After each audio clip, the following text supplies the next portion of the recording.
que la vuelva a decir, porque creo que es una duda que siempre tenemos y eso me posibilita responder también otras dudas sobre lo que estamos diciendo, ¿no? Estos cuerpos se encuentran en este espacio, pero cada uno va con un objetivo que sin duda que en la relación se pierde, se transforma y excede a todo su lugar, ¿no? Excede los lugares de cada quien. Por ahí va la... Entonces, mi respuesta en principio, porque podemos dar una respuesta compleja, ¿no? Articular algunos momentos de la respuesta. La primera que yo le di es, porque ya me lo posicionó en función de que eso lo está escribiendo para un trabajo de maestría, una tesis de maestría además.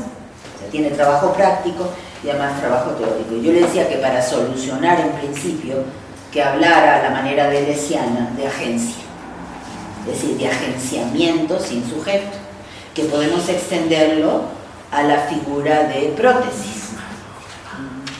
Deleuze y Guattari en su momento utilizaron un lenguaje tecnológico para referirse al pensamiento artístico, a la práctica artística, es decir, al pensamiento tanto, o a la crítica de la teoría del inconsciente freudiano, y esto se debe sobre todo a Guattari, y por lo tanto a la subjetividad como máquina, y utilizó una palabra que en las ciencias sociales es una palabra muy conocida, que es la de agencia, o la de agente. Más bien, en lugar de agente, que es el que realiza la acción y que le da sentido, que se parece mucho a la palabra sujeto, ellos utilizaban la palabra agencia. Es decir, es posible que en los acontecimientos se generen agencias, es decir, acciones unificadas, no homogéneas, porque puede ser la unificación de heterogeneidades, distintas personas que cada una de ellas, yo que sé, hay payasos, hay bailarinas, hay gente de teatro sin más, juntas y haces algo, ¿no? Entonces, esas distintas singularidades son, como toda singularidad, o como toda multitud, diría Negri, son heterogéneas. Hablaríamos de heterogeneidades en escena. Cada una con una propuesta distinta, con una vida distinta, incluso con un propósito distinto ahí. Pero lo que tiene lugar, y que no necesariamente es la función, porque puede ser durante los ensayos, ¿sí? Es decir, la espaciotemporalidad puede extenderse y no necesariamente restringirse a la manera tradicional del comercio de las artes, que es que tú compras tu entrada y de tal hora a tal hora ves un espectáculo. Entonces, va más allá porque es un grupo colectivo que trabaja, etcétera, etcétera. Lo que ahí hay, en términos artísticos, igual que políticos, es agencia sin sujeto, lo cual quiere decir que pese a todos los intentos del pensamiento metafísico moderno y la terminología jurídico-económica para hablar de propiedad, no hay lo que señala, lo que identifica, lo que singulariza la agencia es que no te puedes reapropiar bajo la figura de un sujeto. El director, el guión, que sea finalmente el autor, que esto tiene mucho que ver con lo que comentaba Circe hace un momento sobre qué pasa con la figura del autor. Entonces, en lugar de eso, utilizamos en principio un recurso de las ciencias sociales. Las ciencias sociales son las que nos hablan de agente y de agencia. Pero lo pulimos desde una lectura crítica de deleuziana y de Guattari. Solo hay agencia. Los ejemplos de agencia no son los habituales. Los ejemplos de agencia es donde la relación de fuerzas y de energías combinadas de los cuerpos produce en un instante, un momento, una espacio-temporalidad que a su vez se puede relacionar con otras espacio-temporalidades y que quizá en su momento algunos saberes, algunos conocimientos se apropian de ellas. Les voy a poner un ejemplo de Deleuze. Deleuze decía que este tipo de agenciamiento, porque él estaba pensando en términos históricos, siempre, y decía, bueno, hay ejemplos de agenciamiento. Ejemplos de agenciamientos históricos que no solo han tenido lugar, sino que nos permiten renombrar la historia. O sea, contar la historia occidental, de otra manera. Y digo occidental porque en efecto Deleuze y Guattari han trabajado sobre todo sobre la historia occidental. El ejemplo es el del estribo. Es un ejemplo muy conocido de Deleuze y Guattari. El estribo es un instrumento tecnológico. Durante mucho tiempo, culturas occidentales lo desconocían. ¿Quiénes se dice que fueron los que lo pusieron en marcha? Los mongoles, ¿no? ¿Qué implica? Una relación tripartita, quizá un poco más, de fuerzas y de aparatos. La fuerza humana del ojo en relación con el cerebro para apuntar en un blanco, en movimiento, una flecha o una lanza. El caballo, la fuerza del caballo, corriendo. Su cerebro, su mirada, ¿sí? El hecho de que el caballo y el ser humano se acoplen de tal manera que el caballo puede ir solo hacia el blanco sin que quien lo dirige tenga que darle mayores indicaciones. Eso es una fuerza, ¿no? Que se redirige estratégicamente hacia un objetivo. El objetivo es matar al enemigo, es decir, disparar y acertar. ¿Qué otros elementos entran en juego? Que no es él, no es quien guía al caballo, no es el ser humano, es la fuerza de los muslos y de las rodillas sobre el cuerpo del caballo que le permiten a quien está conduciendo pararse sobre el estribo, liberar las manos de las riendas, sacar la flecha, ponerla en el arco, disparar, acertar y matar. ¿Sí? Es una combinación de fuerzas. Incluso lo podríamos describir físicamente. ¿Sí? Esa combinación es un agenciamiento. Esa combinación permitió que los mongoles y otros grupos que utilizaron esas tecnologías, la rienda, ¿no? Una serie de saberes, domesticación de caballos, ciertos esfuerzos físicos, es decir, los mongoles son reconocidos porque a los 3 años suben a los niños a los caballos. Y órale, ¿no? Aprende solo. ¿Eh? Y consiguieron conquistar Europa y Asia. Y desbancaron otros imperios existentes. Hicieron la historia. ¿Quién hizo la historia? ¿Los mongoles? Diría Deleuze, no, el estribo. El estribo es el nombre que damos a un agenciamiento. No lleva el nombre de una persona, no es sujeto humano. Es un agenciamiento sin sujeto humano. Se construyó el estribo únicamente para eso, ¿no? Pero resultó, es decir, el estribo que te permite llevar al caballo sin necesidad de llevarlo por las riendas, sino con la fuerza de los muslos y de las rodillas. Tú conduces al caballo porque te puedes apoyar, es decir, lo conduces y a su vez te puedes parar en el estribo, porque quien lanza la flecha necesita mirar por encima de la cabeza del caballo.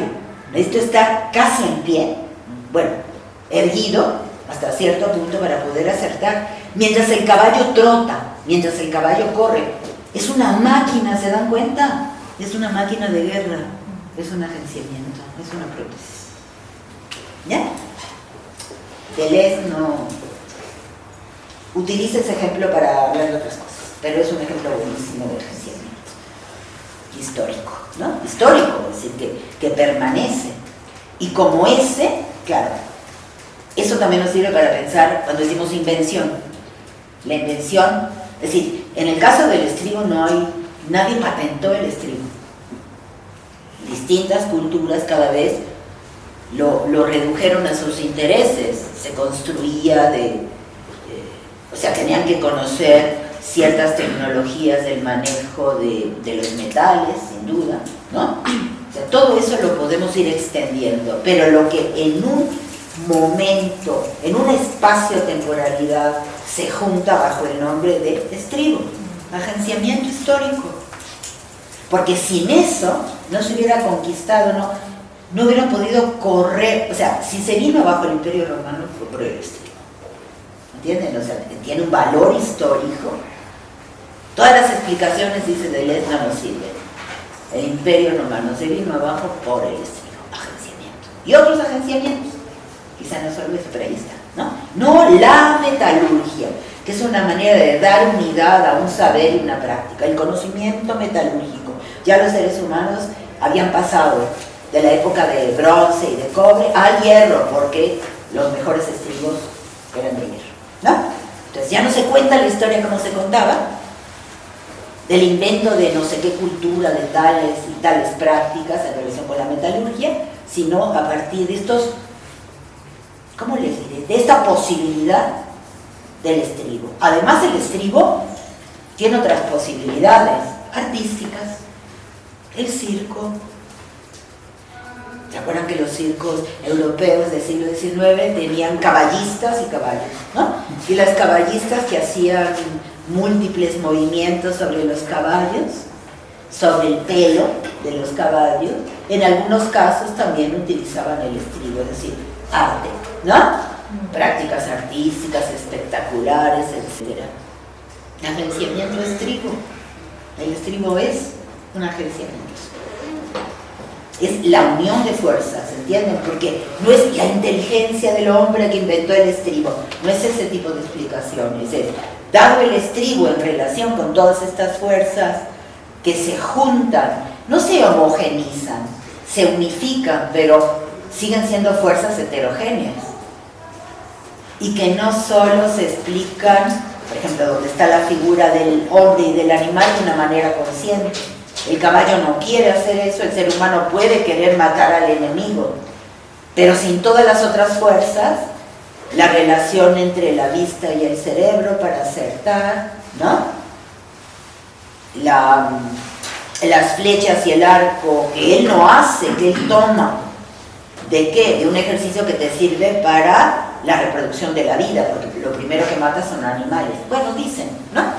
Se matan hombres y animales a la vez, porque la guerra ha existido hasta donde sabemos, por los antropólogos y los arqueólogos siempre, ¿no? Las armas no solo son para matar animales y comerlos, sino para la guerra. O sea, la guerra es una tecnología decisiva para el ser humano. Pero se juntan todos estos elementos en un agenciamiento, es decir, una prótesis. El valor temporal es enorme, modificaron la historia de Europa. ¿De qué temporalidad hablamos? La historia de Europa, o sea, la caída del Imperio Romano. Y las sucesivas creaciones de imperios, porque el mongol se volvió un imperio, de ser nómadas que vivían en las estepas.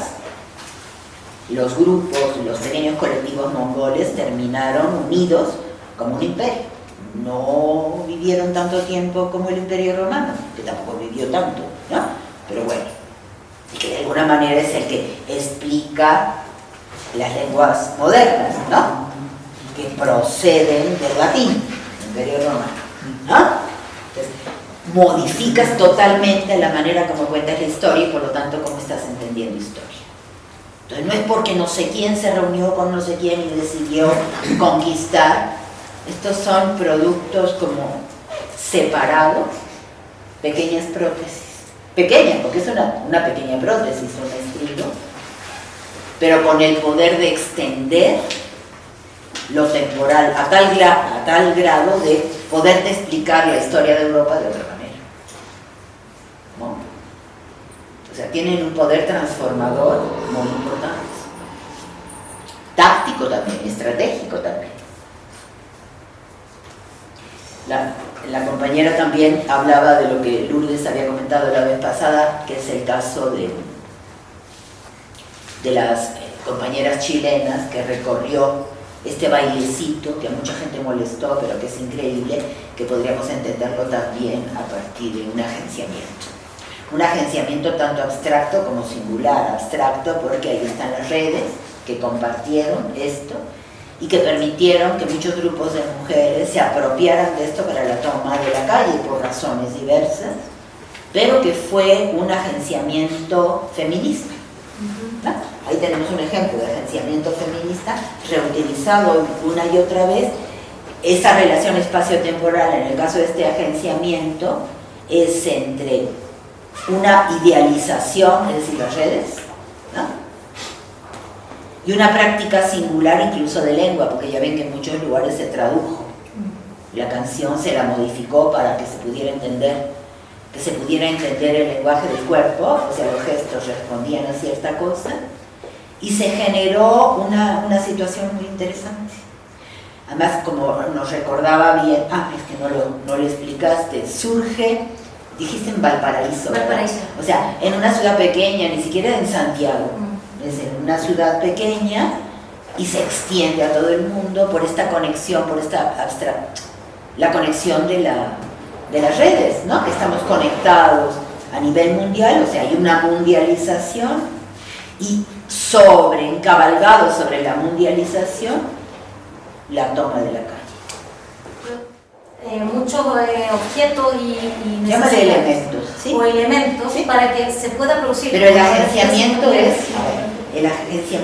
no solo es estratégico, es oportuno. Es una relación espacio-temporal de cosas, de objetos, en el tiempo y en el espacio, porque el espacio implica relación entre estos elementos, dispares, heterogéneos, que no te permiten decir sin tal cosa, sin la metalurgia no hay estribo. Esa es la explicación de estos elementos que podían no haber funcionado, ojo, podía haberse ido por otro lado, o que se dedicaran a hacerlo únicamente para la caza, pero no para la guerra. ¿Sí me explico? Sí. O para la danza, que hayan decidido, porque no sé si saben, pero hay todavía grupos mongoles en las estepas y bailan con los caballos. No sé si han tenido oportunidad de ver algunos videos, pero es maravilloso. Y el estribo les sirve para bailar. Entonces lo que te sirve para bailar y para cazar, te sirve también para la guerra. En este caso el que les conté es el agenciamiento guerra. Caída del imperio romano. Me fui al pasado, ¿no es cierto? Pero podía haber servido para otra cosa, podía no haber generado, no haber dicho un grupo, pues lo implementamos para esto. Entonces, estos agenciamientos, pues por eso el agenciamiento o la prótesis es siempre una posibilidad. Siempre es una posibilidad, puede salir de otra manera, no salir mal, pero cuando sale de una manera excluye las otras. O no, porque sabemos en el caso de los mongoles que bailan sobre sus caballos. De verdad es magnífico. Bailan con los caballos y sobre los caballos. Y es parte de su vida espiritual, de la manera como cuentan su historia, porque son pueblos guerreros, sobre todo después de haber ganado, ¿no? Entonces cuentan su historia, hacen la memoria de las luchas a caballo. O sea, en realidad es el estribo el que cuenta la historia. La memoria de las luchas está en ese agenciamiento estribo, en esa prótesis, de espacio y tiempo, porque te costó trabajo cuando decías cosas, elementos, sí, saberes. Es un agenciamiento de heterogeneidades. Y ya, prótesis. Podría haber resultado de otra manera. Tenemos que pensar, por eso los ejemplos son importantes. ¿Por qué creemos?